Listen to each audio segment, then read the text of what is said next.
So I know there's a lot going on. Obviously, football's done, basketball, hockey's still underway, but you know what? Baseball is right around the corner. We have so much to talk about here, and we're going to do it weekly. Division previews from both a DFS and betting perspective, and you're going to see a lot from these guys. DK contributors Steve Buchanan and Garion Thorne. I am Adam Kaufman, and guys, we're going to start today with the National League West. Certainly one of the most compelling, most interesting divisions in all of baseball, and I think you have to begin with the defending champs. That's the Los Angeles Dodgers, who not only were just a wagon during that pandemic shortened season, they go out and they make a ton of noise, adding Trevor Bauer to that rotation. Exciting, naturally, Bukes, we know that, but as he joins, Clayton Kershaw and Walker Buehler and David Price, provided he's back, just an onslaught of arms coming at you. Yeah.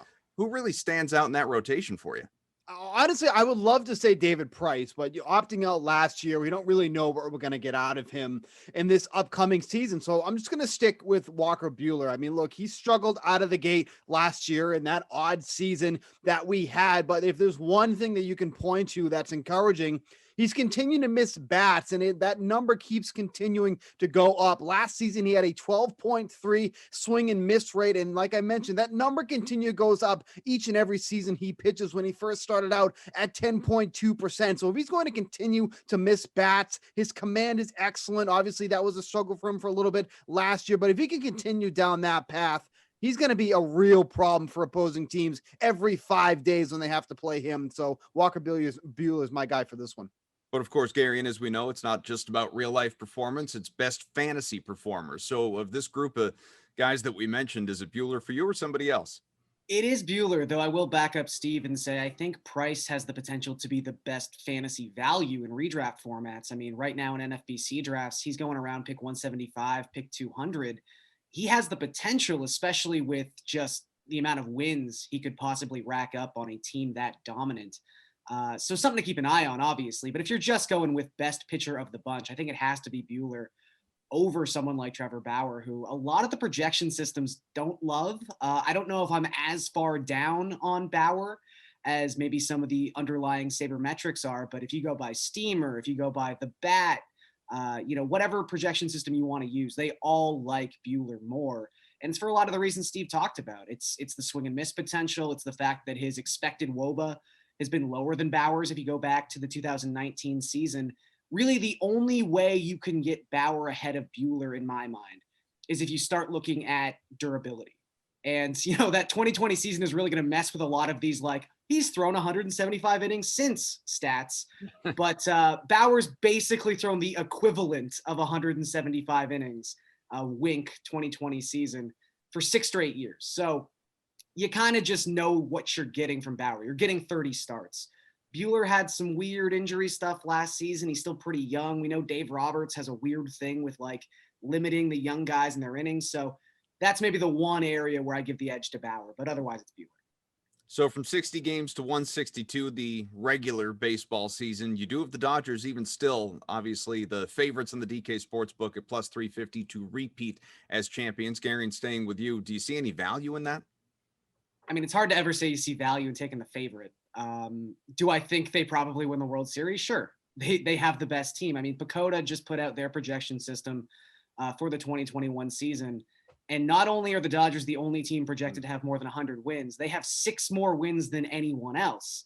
However, the team with the third most projected wins is in their division, the Padres. So there's only so many things that have to go right for San Diego and wrong for Los Angeles, I think, where maybe the Dodgers, as crazy as it sounds, find themselves in that one-game NL wildcard playoff situation, which is not what you want if you bet them plus 350 to win the World Series. So I think if you're looking for actual value with World Series bets and you want to use that same PECOTA projection system, they love the Twins to win the AL Central, and they are 20-1 right now to win the World Series. And then even someone like the Brewers or the Reds, like that NL Central is wide open. It seems like the Cubs don't want to play this year. So, I mean, the Brewers are like 44-1, and PECOTA has them winning about 90 games this season. So I think there's other bets and other places to go. You don't have to pick on the NL West, where 2 of the best teams in baseball, probably the 2 best teams in the National League, happen to reside. So same for you, Bukes, thinking value in mind. You'd rather put your money elsewhere? Well, real quick, I just got to take a quick check. Oh, yep, there it is. The Pacoda standings. They're in the trash barrel next to my desk here because they're absolutely horrific. The Twins aren't going anywhere this season, okay? I love the Twins. They have no pitching. They're not going to get that far, okay? And believe me, I'm a big Twins fan, so don't get me wrong.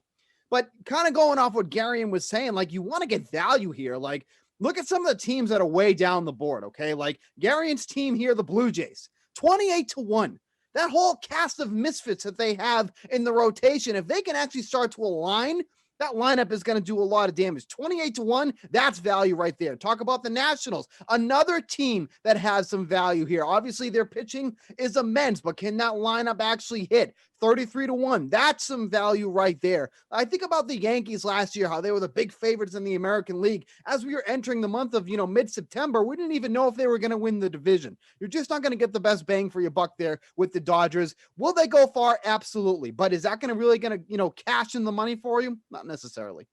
Guys, we've talked about the Padres. Let's do it some more here with more of a focus on San Diego and Bukes.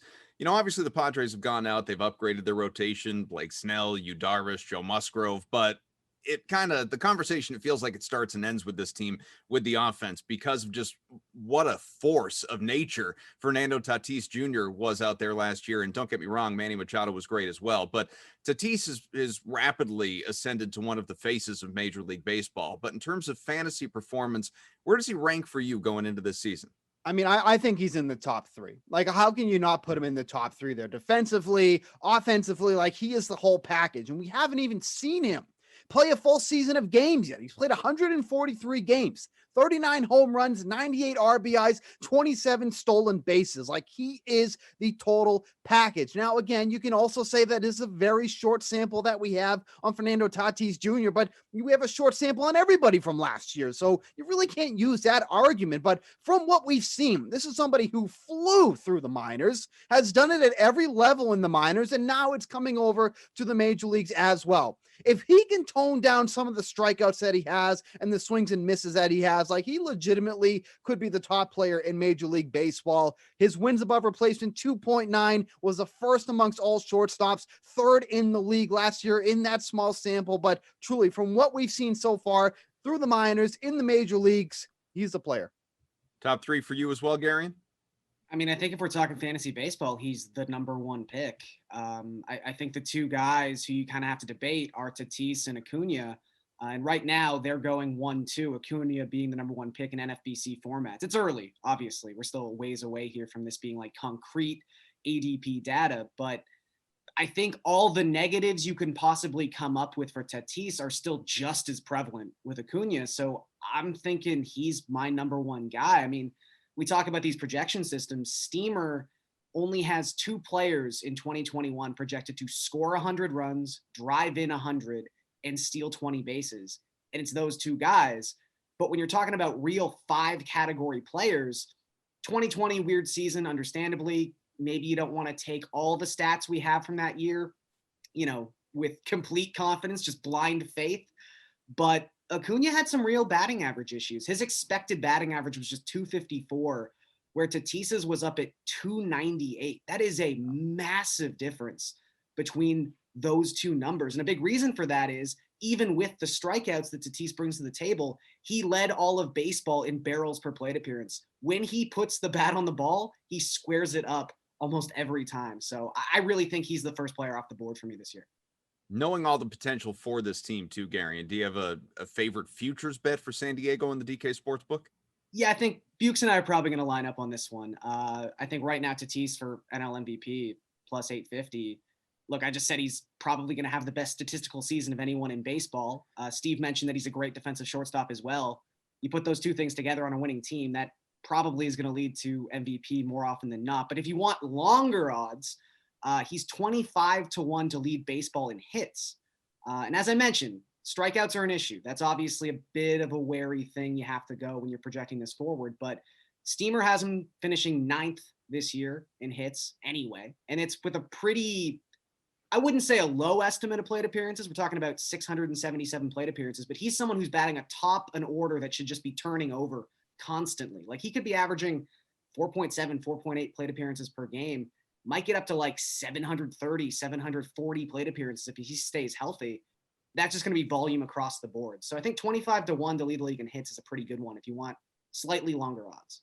You have anything different, Bukes? No, I mean, I'm pretty much on par with Garion here. I love the MVP bet at plus 850. As the season goes along, I think those odds are just going to fall here. So you're probably not going to see anything better than plus 850 at the moment, at least get heading into the season. So I like the MVP bet. I'm a big Tatis backer, so I think plus 850 for MVP would be the way I'm looking. All right, so from a couple of contenders in the Dodgers and the Padres, we go to the Giants, who probably at best look like a wild card team. Obviously not going to go out and win that division, barring something really remarkable and unforeseen. They've made some pitching upgrades in the offseason, but who stands out to you guys from a fantasy perspective? Bukes, you go first. Yeah, so, not a ton of fantasy love here for the Giants, but I'm kind of intrigued by Logan Webb. I think he's someone that at the back end of the rotation actually might be a bit of a dark horse here. I mean, he keeps the ball down, doesn't give up a lot of home runs, has some really good command. And I'd like to see what he can do with a full season of Buster Posey behind the dish. I think we kind of forget that Posey opted out last season, but he's very good working with pitchers, especially some of the younger pitchers. So I like to really see what those two can do combined during the 2021 season. So it's not a flashy name by any means, not somebody you probably even thought of when thinking of this question, but I think Logan Webb is someone to be intrigued by because once he hit A-ball back in, I think 2019, he just absolutely flew through, hit every level of minor league baseball, and then ended up pitching in the majors that season. So they obviously see something in him. He's not a big strikeout guy, but he's going to induce a lot of ground balls. So when you can get that with a fairly decent defensive team with the Giants, you're going to find some success. Thank you for giving me credit, Bukes, for thinking up that question. What do you You're think very there, welcome. Garion? Yeah, I mean, it's funny. When you're talking about breakout players in the Giants, it's like the worst possible team to use that term, breakout. They're old. They're really old for how average and uninspiring they are. If you go through their projected starting lineup, which doesn't even include Evan Longoria, who's going to be like a platoon type player this season, 7 of their 8 positional players projected, mind you, are over the age of 30. It is an old team. So I had like 3 names written down as guys who could even fit the criteria of breakout candidates. Logan Webb, I will say, was probably the most, he's the one who checked the most boxes because Mauricio Dubon, I know the bar for middle infielders is pretty low, but like 12th percentile exit velocity last season. Blech. Joey Bart is probably like the name that people think about most when they think about Giants breakout candidates, but it's already been announced that he's going to start the season in AAA. So yeah, there's just not a lot to like get excited about when we're talking about, oh, who could just be that shocking Giants player who takes us all by storm. It's probably not going to happen. So I'll say Logan Webb, though, is like when he's pitching at home against the Rockies or the Diamondbacks, he's someone we're going to talk about a lot in DFS. Perfect transition. You mentioned the Rockies. That's where we go next, and it's where we go last, and it's probably for good reason. Nolan Arenado, he's gone off to St. Louis. The Rockies obviously made offseason news for all the wrong reasons and trading away a not only future but current superstar who had a massive contract as well. So that leaves behind the likes of Trevor Story, Charlie Blackmon to try and, clean up or make up for whatever is missing from a fantasy perspective. Any faith, Garion, that these guys are going to be able to do so? Yeah, I mean, it's still Colorado. It's still Coors Field for 81 games. I mean, Story, I know it just seems like he's now just alone in this dark, dark place. And I get it. It's a sad lineup and it's a sad situation in Colorado. But you go back to the start of 2018, he's top 20 in baseball in home runs, RBI, stolen bases. Like he checks every box. So he's still going to be a very valuable piece, even though there isn't any of that quote unquote lineup protection in Colorado. But it's slim pickings when we're talking about good players on the Rockies. If you go through the NFBC ADP right now, they only have 3 players inside the top 200 picks. They only have 4 players inside the top 250 picks. So, Oh boy. Story's about the only Rocky we're going to be talking about with any regularity this season. That's a bad story. That's not one that we're going to be telling all that often. So Bukes, who's the fantasy MVP for Colorado? What do you think? Leave it to you to just, decimate a good segment with one of your stupid puns. I'll give you somebody we were doing so well. Quiet. Well, they're here for me and Garion. I'll give you somebody that we should be talking about. And that's Sam Hilliard. He's played 63 games in the majors so far. He has 13 home runs, 23 RBI, 5 stolen bases with isolated power of 337 and 229. This kid should be getting more of a chance than he's being projected for right now. Because at this point, what do you have to lose? And, we talk about how bad that trade was for Nolan Arenado. The Rockies were so strapped for cash that was a trade that needed to happen financially for them to recover. They were, it was not right to give him that contract because of how financially strapped they are with guys like him and Blackman, but whatnot. But that's a whole different story. Sam Hilliard, I think, is a guy to kind of keep an eye on this year if they do give him a chance to play. David Dahl, no longer part of the team either, so that's something to watch. And even someone like CJ Cron on the minor league contract, but playing in Coors Field. I mean, that's an easy 30 home runs if he's active in that lineup there. Obviously, had the shortened season last year with the injury, but those are two guys that we're not even thinking about right now, but could be more of an impact player as the season goes on. Well, speaking of home runs then, Bukes, going back to Trevor's story, he is plus 2,200 on the DK Sportsbook to lead the National League in long balls. Do you have any confidence that's going to happen? I mean, I don't hate it, but with Arenado gone, he's lost some of that protection in the lineup because there's not really many guys that you fear. Charlie Blackman probably leading off. I mean, that's not somebody he's going to be protecting Story in the heart of the lineup. So I don't hate it because, of course, playing in Coors Field, like Garion said, half the season, the long ball is going to go out. But Story is in that realm where he's usually around 30 home runs. I don't think that's going to get it done as the home run leader. So I get the odds are rather enticing, but you have somebody like Giancarlo Stanton who's in the same realm as the odds. Would you rather bank on Story or Giancarlo Stanton? Stanton obviously injury prone, but just from what he does when he's healthy, the ball's going to go out of the park with Stanton consistently, and he's going to have massive amount of protection in that Yankees lineup. So I don't hate the odds, but not somebody I'd be looking to take. Any more inclined on your end of things, Gary? They're not terrible odds. Again, it's Colorado. And also, Story, it should be said, is one of the guys who really does take advantage of his surroundings, getting to play the 81 games in Coors Field. If you're going to do that, you want to hit fly balls, and in general, you just want to make contact. And Story, to his credit, has lessened that strikeout rate each of the past couple seasons. It seems like he's becoming a better all-around hitter.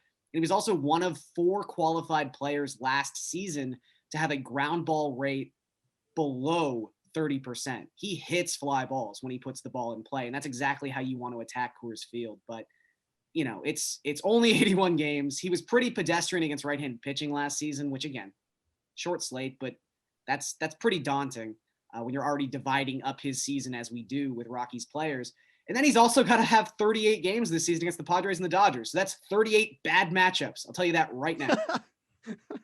I think I'd said that we were saving the Rockies for last. That's because far and away the most forgettable team in this division, the Arizona Diamondbacks. And so here we are. We wrap up with them, Gary, and let's go right back to you.